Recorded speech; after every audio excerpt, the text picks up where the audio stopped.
बिस्मिल्लाहिर्रहमानिर्रहीम अस्सलाम वालेकुम मेरे प्यारे बहन भाइयों की हाल है। मैं उम्मीद करना सारे ठीक होंगे। मैं आज 10 मरले ਦਾ ਪਲਾਟ ਲੈ ਕੇ ਹਾਜ਼ਰ ਹੋਇਆ। ਗਲੀ ਇਹਦੀ 16 ਫੁੱਟ ਦੀ ਹੈ ਔਰ ਇਹਦੀ ਪਮਾਇਸ਼ ਜਿਹੜੀ ਹੈ 54-50 ਟੋਰਸ ਪਲਾਟ ਹੈ। ਜ਼ਬਰਦਸਤ ਲੋਕੇਸ਼ਨ ਹੈ, ਸੀਵਰੇਜ ਮੌਜੂਦ ਹੈ, ਬਿਜਲੀ ਮੌਜੂਦ ਹੈ ਔਰ ਇਸ ਤੋਂ ਇਲਾਵਾ ਗੈਸ ਥੋੜਾ ਜਿਹਾ ਦੂਰ ਪਈ ਹੈ। ਪਲਾਟ ਬਹੁਤ ਅੱਛਾ ਹੈ, ਚਾਰ ਦੀਵਾਰੀ ਬਾਉਂਡਰੀ ਵਾਲ ਇਹਦੀ ਛੋਟੀ ਹੋਈ ਹੋਈ ਹੈ, ਤੁਸੀਂ ਦੇਖ ਸਕਦੇ ਹੋ। ਪਲਾਟ ਦੇ ਵਿੱਚ ਹੀ ਮੈਂ ਖੜਾ ਇਸ ਟਾਈਮ ਮੌਜੂਦ ਹਾਂ ਔਰ ਜਿਸ ਭੈਣ ਭਾਈ ਨੂੰ ਚਾਹੀਦਾ ਹੋਵੇ ਉਹ ਟੋਟਲ ਵੀਡੀਓ ਵਾਚ ਕੀਤਾ करे एंड तक मैं ਇਹਦਾ ਮੁਕੰਮਲ डिटेल देना होना। ਇਹਦੇ ਵਿੱਚ ਅੱਡਾ ਬਿੱਲੀ ਵਾਲਾ ਬਹਾਵਲਪੁਰ रोड ਤੋਂ 7 किलोमीटर ਅੱਡਾ ਬਿੱਲੀ ਵਾਲਾ, ਉਸ ਤੋਂ ਬਾਅਦ ਅੰਦਰ ਆ ਕੇ ਤਕਰੀਬਨ 2 ਤੋਂ 2.5 किलोमीटर ਹੈ ਬਿੱਲੀ ਵਾਲੇ ਦੀ ਬਸਤੀ। ਇਹ ਉਸ ਦੇ ਵਿੱਚ ਉੱਥੇ ਪਲਾਟ ਮੌਜੂਦ ਹੈ।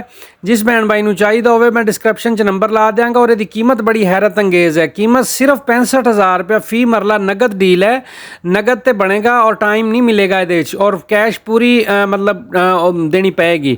ठीक हो गया। जिस भैन भाई ਨੂੰ ਚਾਹੀਦਾ ਹੋਵੇ ਉਹ ਮੇਰੇ ਨੰਬਰ ਤੇ ਰਾਬਤਾ ਕਰ ਸਕਦਾ ਹੈ, WhatsApp ਤੇ ਰਾਬਤਾ ਕਰਨਾ। ठीक हो गया जी, अल्लाह हाफिज़।